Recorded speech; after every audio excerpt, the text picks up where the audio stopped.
en esta siguiente exposición sobre las controversias de Bolivia ante la Corte Internacional de Justicia, a cargo del doctor Miguel Ángel Rodríguez Mackey, desde Perú. Bienvenido.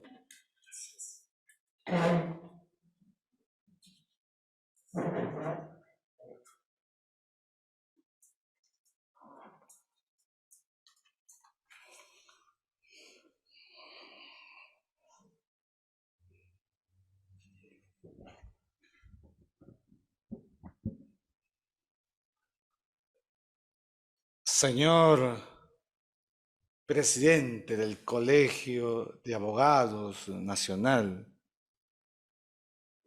de Bolivia,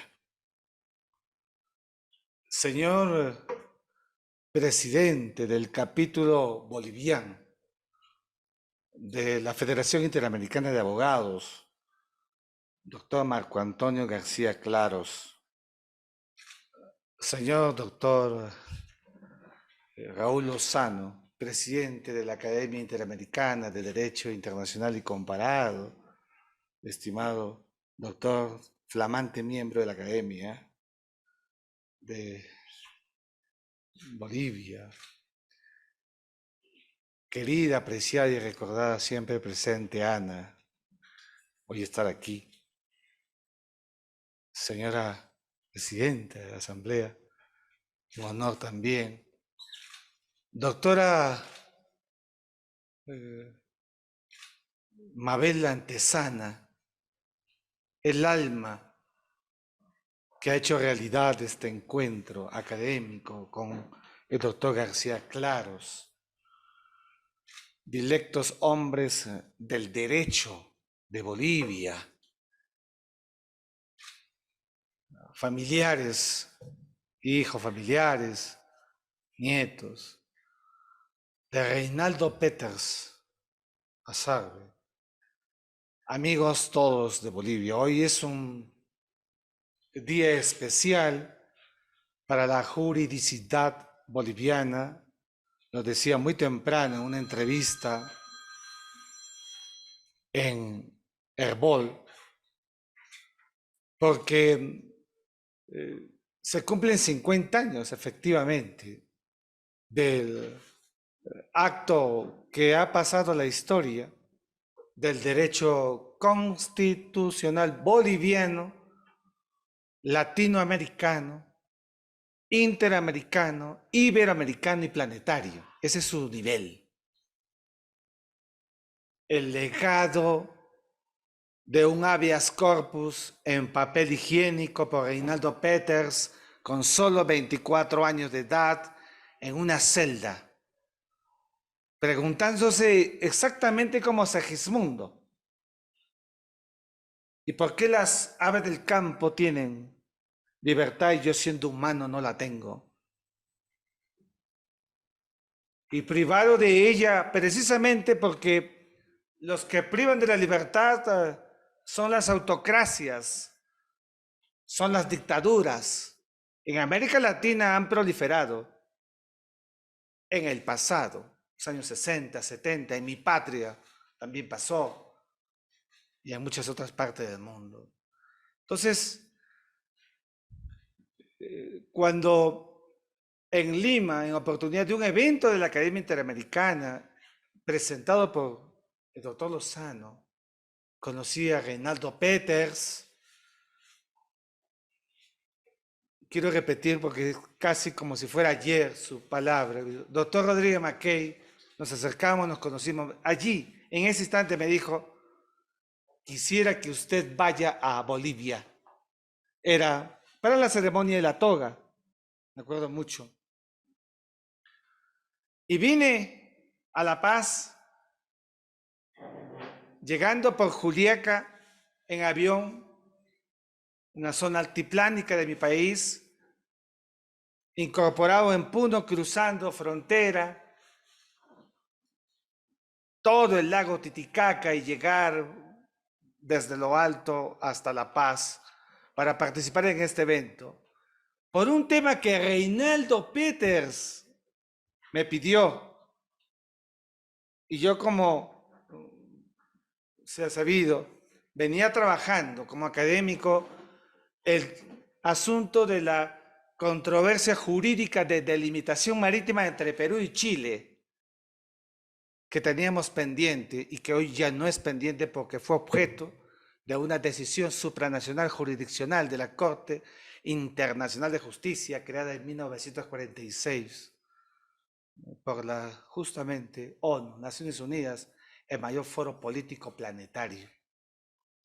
Y Reinaldo, preocupadísimo por estos temas como académico, y yo en ese marco y con esa investidura, solamente lo que más quiero que me llamen de profesor universitario, con mi tizo, con mi plumón.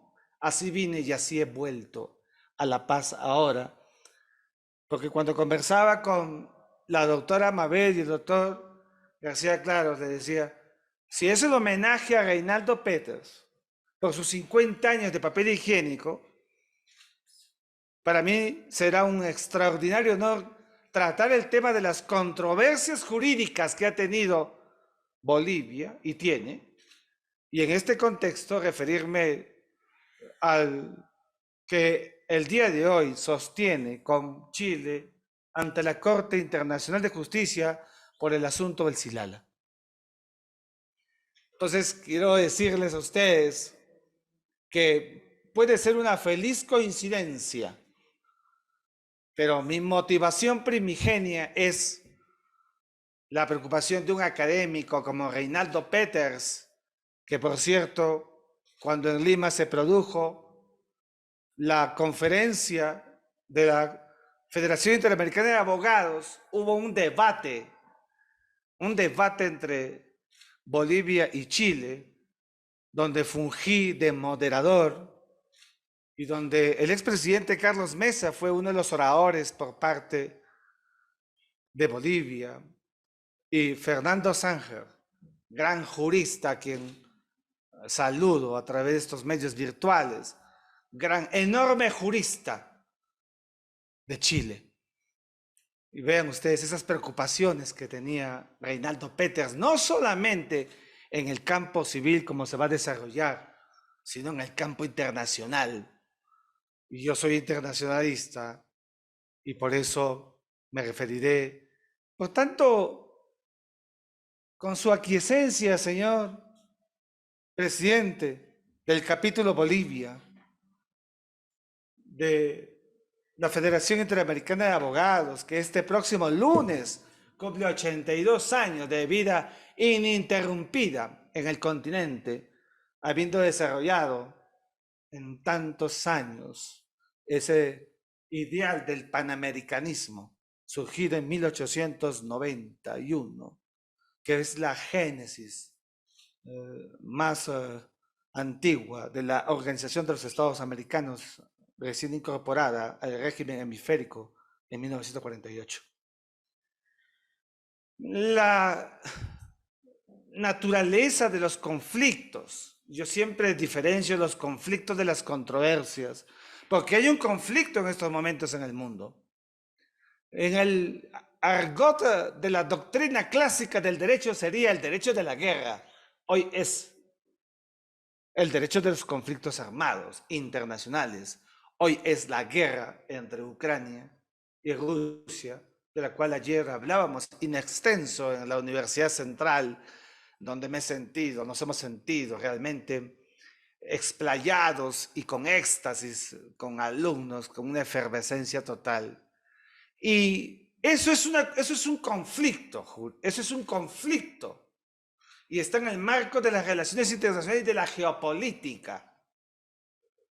En cambio, la controversia es más bien las dialécticas de las posiciones, los planteamientos opuestos, las posiciones antagónicas que tienen Bolivia y Chile.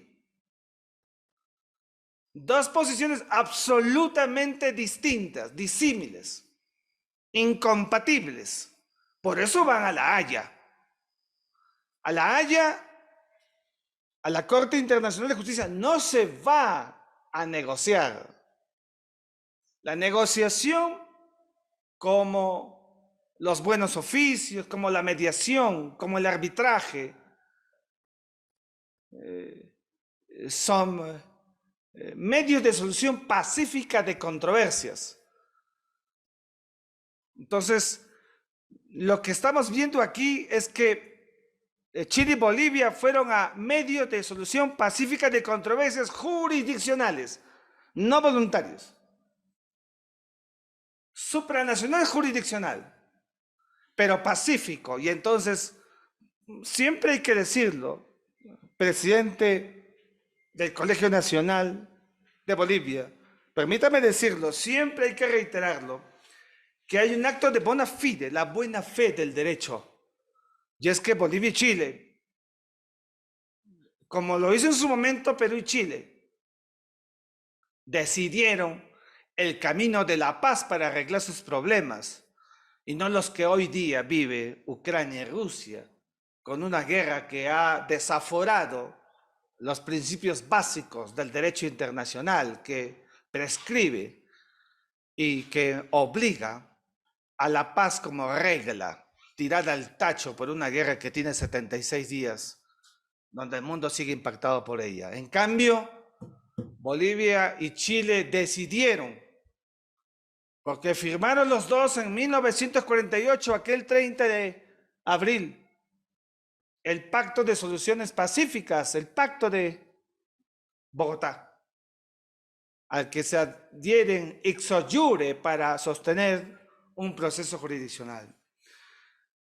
Las controversias que ha tenido Bolivia, permítame decirlo, sin hipotecas, porque los académicos no podemos hipotecarnos. Ustedes me entenderán que un académico no puede orientar su discurso por el lugar donde esté. El académico no puede hipotecarse, tiene que decir las cosas de frente. Y eso es lo que Rodríguez Mackey ha hecho siempre, y las diré. Y es que la judicialización de la vida internacional boliviana podría tener la década con 2 procesos jurisdiccionales. Y yo quiero decir que los procesos jurisdiccionales que son política de Estado, superan gobiernos, política de Estado, primero siempre se alistan con mucho tiempo de anticipación. En el caso peruano tengo que ejemplificar el paralelismo para explicar un caso inmediato. Puedo poner otros muchos, como el de Honduras con Nicaragua, con el de Nicaragua con Colombia. Puedo poner otros, pero permítame poner el peruano, chileno.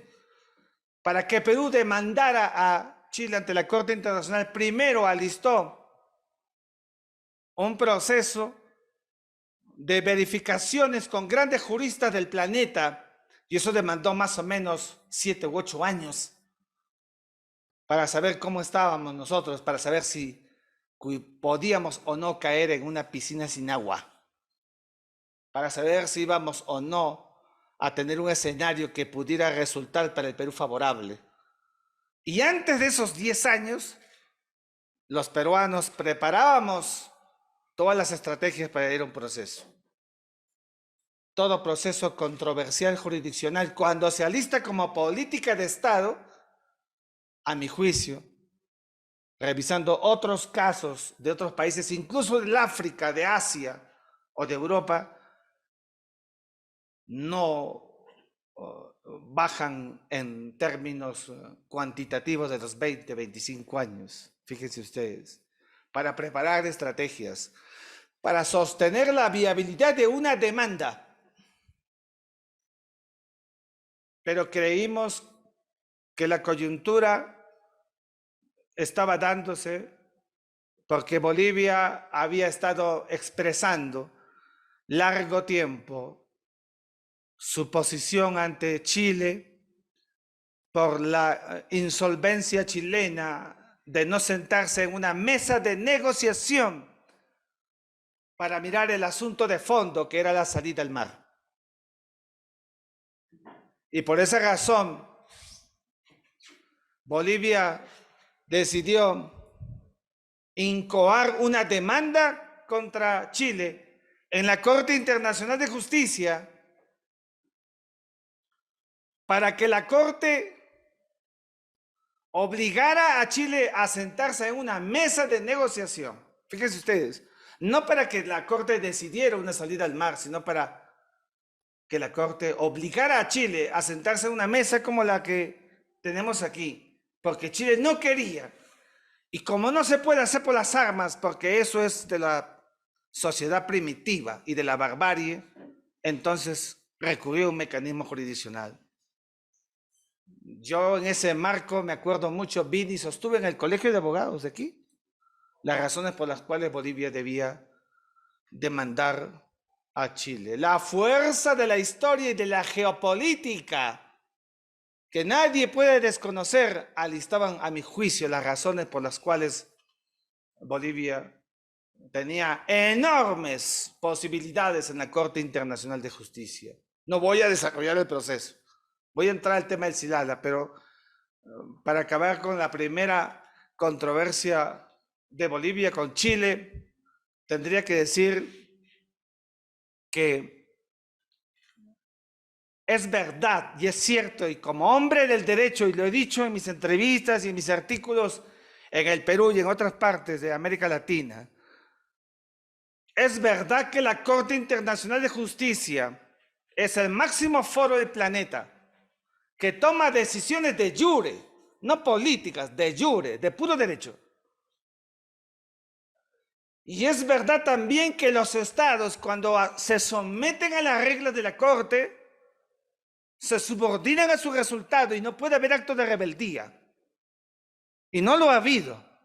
En realidad, no hubo rebeldía desde 1946 en que se fue creada la Corte Internacional de Justicia, ni tampoco desde cuando fue creada la Corte Permanente de Justicia Internacional, que fue la consecuencia de la Liga de las Naciones luego del Tratado de Versalles de 1919. No, nunca ha habido rebeldía a la Corte Internacional o al foro político jurisdiccional, al foro jurisdiccional más grande del mundo. Pero y entonces, la gran pregunta que se hace Bolivia, la gran pregunta que se hace el abogado de Bolivia, vengo conversando desde que he llegado a La Paz, porque me han estado preguntando y les he dicho lo que ahora a ustedes. Es decir, aun cuando existe un proceso judicial lacrado en la Corte Internacional de Justicia, cuyo marco es impoluto, nadie puede contrastar la evidencia de que la realidad supera el derecho. Y cuando decimos que la realidad supera el derecho, es que la realidad se impone al derecho y no el derecho a la realidad. Y lo que quiero decir es que lo que ha habido entre Bolivia y Chile en el primer caso es una realidad del derecho. Y Bolivia ha asumido y aceptado esa realidad del derecho, no la realidad de la historia. Y no la realidad de la sociología constructiva hacia adelante después de lo que significó el Tratado de 1904. Y la historia y la realidad son las que definen al derecho y no el derecho a la historia y a la realidad, que es distinto. Por eso, aquí será relevante el tiempo para Bolivia. Y el tiempo tiene su decurso en el derecho. No es el tiempo para Bolivia. Desde mi modesta perspectiva jurídica, no es el tiempo para Bolivia para abordar el asunto de la salida al mar, porque Bolivia tendrá que seguir creando, como lo hizo desde 1904, la naturaleza del injusto que no ha acabado. Esto es muy importante. Cuando me decían, Rodríguez Mackey, estás pateando el tablero en el derecho internacional, les dije que no pateo el tablero. Porque el injusto es una construcción que supera al sistema positivo de una decisión jurisdiccional. Porque el injusto es una construcción que por el decurso del tiempo podrá volver a ensancharse, recrear otros vectores, otros paradigmas de las relaciones bilaterales boliviano-chilenas que permitan que esa realidad mueva al derecho, porque finalmente la búsqueda de la justicia es una de las razones por las que existe la instrumentalización que se llama derecho. En otras palabras, Bolivia, en este emblemático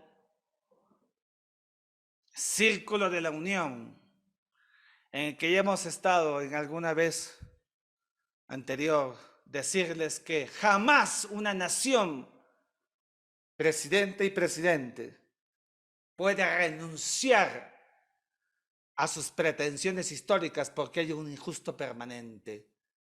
Porque así como hubo un tratado, es verdad, donde hubo pacta sunt servanda, es verdad que hubo un pacta sunt servanda.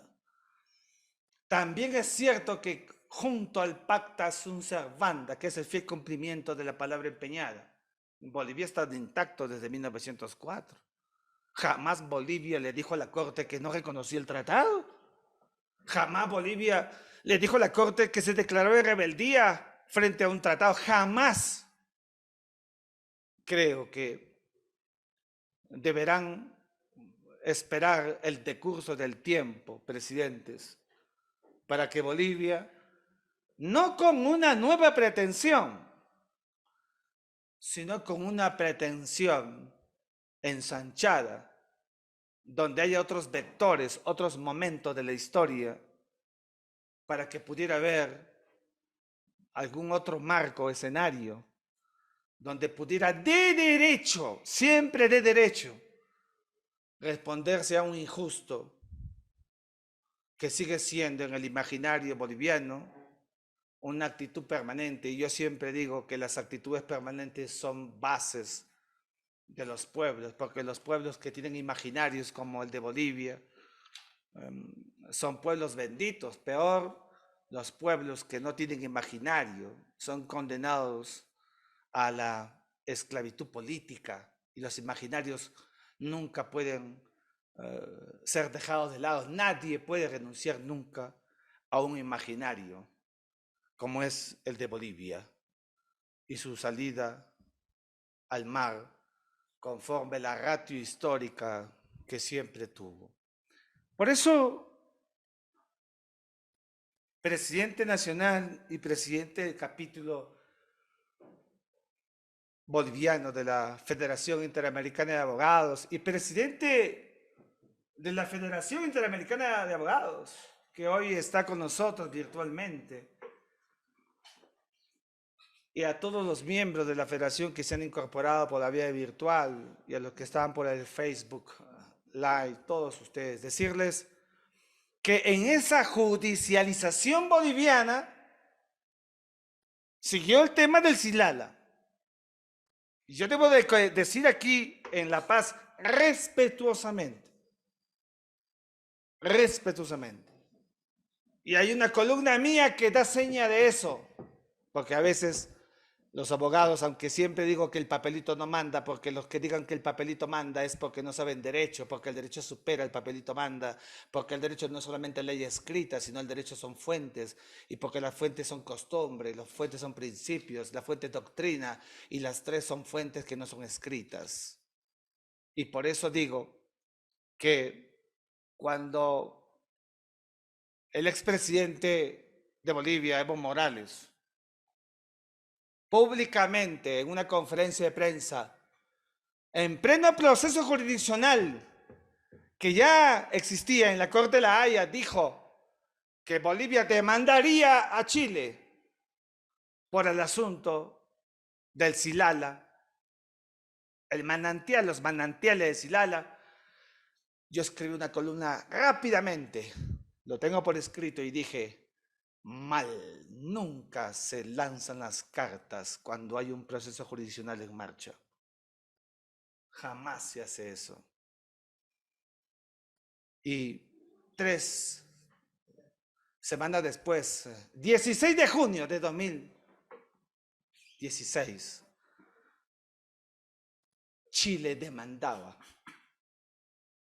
a Bolivia por el asunto del Silala, una decisión soberana de Chile, que era un rompecabezas que yo no entendía, como el que verdaderamente tenía la pretensión orográfica, geográfica, geopolítica sobre el Silala, no sea el demandante, sino el demandado. Un contrasentido de la historia geopolítica y de la dinámica como debía reaccionar una corte internacional cuando iba a ver el asunto de fondo.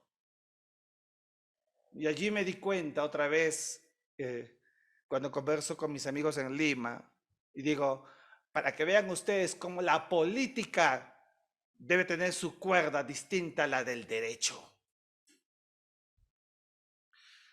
Por eso, como dije en Lima y digo en La Paz respetuosamente, recordando a Reinaldo Peters, que se preocupaba tanto por su Bolivia de siempre. Y lo digo de verdad, con profundidad. Era un hombre muy preocupado. Podía estar todo el tiempo pensando en su bufete de abogados, en sus asuntos jurídicos cotidianos del día a día, en el campo del derecho que él trabajaba muy bien, pero le preocupaba además los problemas del país, como ministro de Estado que fue y como un político que debería tener ya, a mi juicio, ese correlato de paradigma de la política boliviana. Lo digo aquí, de que el punto de partida no fue el que la naturaleza jurídica debió crear, porque Bolivia nunca debió ser demandado, sino demandante. Y tengo que decirlo, porque si habla Rodríguez Mackey. Pero Bolivia fue demandado. Y esa fue su realidad jurídica y política. Y por eso tuvo que prepararse para un proceso. Porque no es lo mismo presentar una demanda que sostener una contrademanda. Porque no es lo mismo presentar una memoria como demandante que responder con una contramemoria como demandado. Por favor, no es lo mismo. Jurídicamente y en la estrategia hermenéutica, y aquí están 4 hombres del derecho que me pueden relevar de mayores comentarios, pero lo digo para todos, hermenéuticamente jamás será igual. Pero en el derecho nunca hay que tirar la toalla, como decía mi maestro que está en el cielo, el embajador Gonzalo Fernández Puyol en la Cancillería, Miguel Ángel. Siempre hay que trabajar en la diplomacia en el derecho con ventana abierta, y yo creo firmemente en ello, es decir, en las posibilidades. Nunca claudicar a ellas, sino esperar lo que pueda hacerse. Lo que significaba un manantial, lo que significa un manantial, que es absolutamente comprobable. Un decurso de aguas que trayendo al mayor científico extraterrestre podría dar cuerda de lo que estamos hablando, de impacto incontrastable en su naturaleza, como decía el fallo de Mavromatis de 1924 sobre la naturaleza de una controversia, sobre la base de una posición incontrastable. Eso es lo que tenía Bolivia. Por eso me apenó mucho que no fuera demandante. Pero un decurso de aguas que corresponde a Bolivia y que por su decurso son utilizadas, movilizadas, sacadas de su decurso lineal correspondiente para uso y usufructo. Entonces eso significaba evidentemente una desnaturalización de la probidad natural de las aguas del Silala. Y frente a ello, lo que correspondía entonces era preparar una estrategia. Para Chile yo quiero a Chile como a Bolivia, no hay nada contra Chile, sino más bien en favor del derecho, que es distinto. Y es que para Chile sostener que se trata de un río internacional es, a mi juicio,